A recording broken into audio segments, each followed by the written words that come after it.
The Queen has expressed her sincere wish for Camilla, the Duchess of Cornwall, to be known as Queen Consort when Prince Charles becomes king. In a message marking her Platinum Jubilee, which starts today, the Queen urged the country to provide the Duchess with the same support shown to her. Our London reporter Alice Porter looks at Her Majesty's incredible 70-year reign. This is the last time that Her Majesty ever saw her father alive. Princess Elizabeth and Prince Philip were on tour in Africa when they heard the news that George VI had suddenly died at Sandringham in 1952. She was just 25 years old. It was in her teenage years that she suddenly realised that her life course was going to change dramatically after her uncle abdicated, and it was this position of being, heir was thrust upon her, and then her father's, premature death, he died sooner than was expected, meant that she didn't even have a few years of sort of normal married life under her belt, that she was thrust into this position as a young woman. Over her 70-year reign, the Queen has lived through wars, 14 prime ministers, the birth of the internet, and even a pandemic. The Queen is normally at Sandringham over the Christmas period, but last year she stayed in Windsor because of rising COVID cases. But a couple of weeks ago, she was finally able to travel up to Sandringham via helicopter, and she'll be here to mark the 70th anniversary of her father's death and her accession to the throne. So how do locals feel about the Queen's Platinum Jubilee? 70-year reign, there you go, says it all, doesn't it? She's such a strong character. She obviously came into the role really young, and I think for anybody to be thrown into, I know they're sort of prepared for it all their lives, but that's an amazing thing to do. I think she'll carry on for a few more years yet.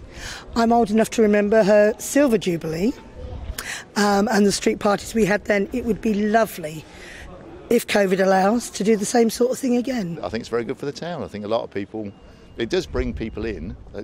People go to Sandringham, don't they, at Christmas and such like, and it does bring people in. So yes, I think it's a good thing.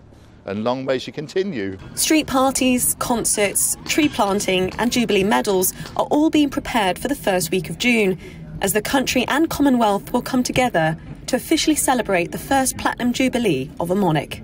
Alice Porter, GB News. That's quite something. That lady talked about the Silver Jubilee. I remember it very vaguely. No, I remember it perfectly. We had a street party outside our house. And all the kids came in fancy dress, and there was a fancy dress competition, and a little girl, she was about 9, she won it because she went as the Queen. She was wearing just a sort of gilet and a headscarf. She won it. She looked just like the Queen. She's only 9. I went as, I remember it vaguely, going as bath time. Oh yeah. And I had what was my mother thinking? I had a towel on wrapped around me. And a soap on a rope. A soap on a rope and a rubber duck. And that was it. Probably had a rubber duck with me. And I do remember, when was it, 77? Yes. So I'd be about 3. The Silver Jubilee was pretty... I think everybody really enjoyed it. It's the first time we'd had a sort of Jubilee for many decades. Yeah. And I don't remember the Golden so much. I did. Well, I covered it, yeah. But it was... Golden. Yeah, it wasn't quite the same. I don't know, there's something about the 70s, wasn't there, where things were... I don't know, is that just rose-tinted spectacles? I just think it was pretty bleak during the 70s. It was. We had the 4-day week and things like that. And so it was nice to have a bit of fun. Yeah, it was lovely.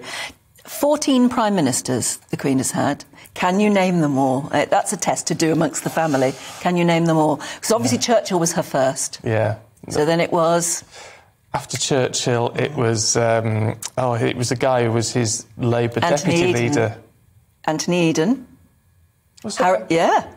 Apparently it was... I had to look it up. Those years are difficult to remember.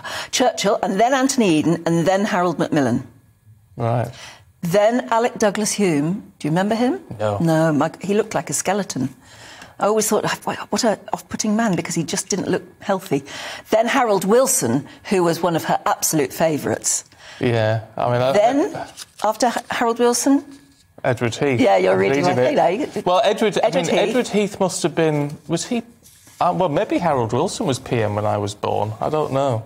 Yeah, it was... Harold Wilson was PM when the Beatles got their MBEs and things like that, so that we're talking about 60... Oh, that's before my time. Aren't you? Then Ted Heath, then James Callaghan.